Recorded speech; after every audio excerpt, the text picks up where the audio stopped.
Okay, here are your dimensional analysis conversion sample problems, okay? In each one of these, I'm going to be converting from one unit to a different one. All of these are going to be metric conversion, so we're going to be using this chart on all of them. So just real quick, this chart tells you how much of the prefix here is in each one, okay? So when we convert, are going to use the scientific method, the scientific notation version of each prefix, okay, because some of them get really big, and we want to use this so we're not taking up too much room, because we're going to be dealing with extremely large and extremely small numbers. So again, when we write these down, we're going to use the scientific notation version of them. All right, so for the first one, every time you do dimensional analysis, we are going to use these boxes, and they help us keep our units separate, okay? How many boxes you will need depends on the problem, all right? Every time you make a box, you always take what you're given in the problem, in this case 780 micrograms, and you're just going to write it in the first box. So I'm going to write 780. Now I want to put the abbreviation for this unit. If you don't know the abbreviation for micro, these prefixes, okay, gram would be the base unit for weight. Micro is the prefix. So when I say prefix, I'm talking about these guys. These are all prefixes right here. And if you look right here, here's micro. Okay, that's the one that was in your problem. The abbreviation for micro is this little mu symbol, okay? So that's where I get this from. Write that, and then grams. That says micrograms. All right. Took what I was given and I put it in the first box. The next thing I'm going to do, and this is every single time with dimensional analysis, I'm going to take whatever unit I have here. Now keep in mind, this is a unit, this is a number. So I'm not taking the number, I'm taking the unit, micrograms, and I'm going to put it down here. And when I do that, because they're opposite of each other, they cross out. Okay, my goal here is to get to kilograms. Okay, so I've got to convert out of micrograms and into kilograms. Because we don't know, this chart, what it tells us is how much of each of these is in the base unit, which is here, so the base. In this case, this one case, the base is grams. Okay,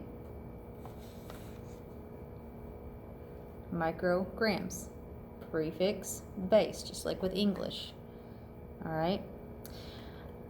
Because I only know how many micrograms are in a gram based off this chart, I'm going to have to go to the base unit first before I can get over to kilograms. All right. So every time you'll pull out the base unit, which is basically always the second letter, okay, and put it there. All right. When you look up this number here for micro, all right, here we were. We want to use the scientific notation version. When I look this up, this number, times 10 to the negative 6, I know it can be a little hard to read.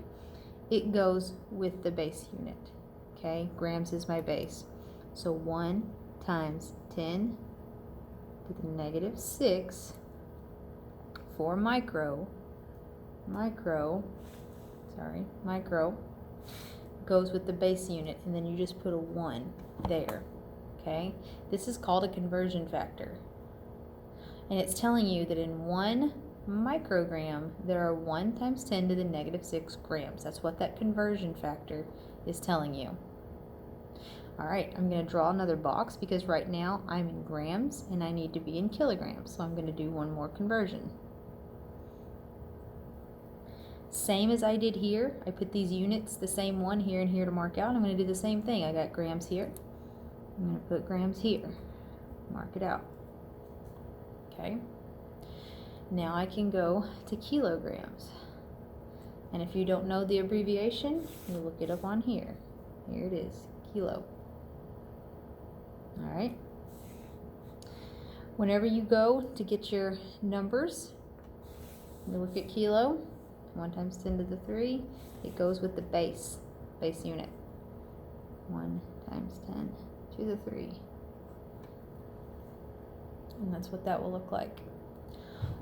Once you get to the unit that you were trying to get to, kilograms, put your equal signs, and then you just multiply, okay?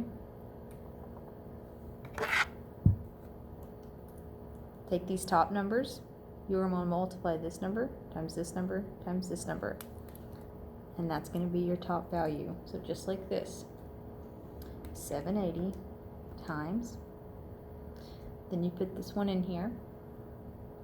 Remember to use your EE to do that, makes it easier. Okay, and then it's just 1, so I'm not even going to bother with that. I'm just going to multiply those two, okay?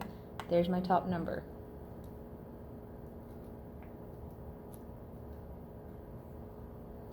Alright, for the bottom number, it's just, you can put a placeholder 1 here if you want to. Some people like to do that. Just make everything have something in the box. 1 times 1, and then this is the only thing down here.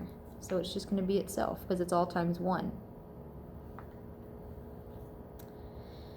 Alright, once you get your top number and your bottom number, you're just going to divide. Okay, so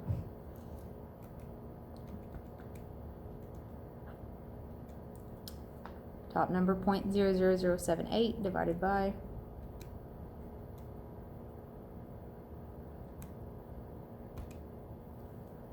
okay.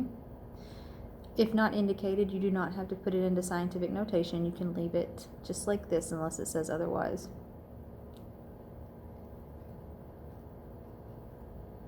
And your units would be what you went to, kilograms.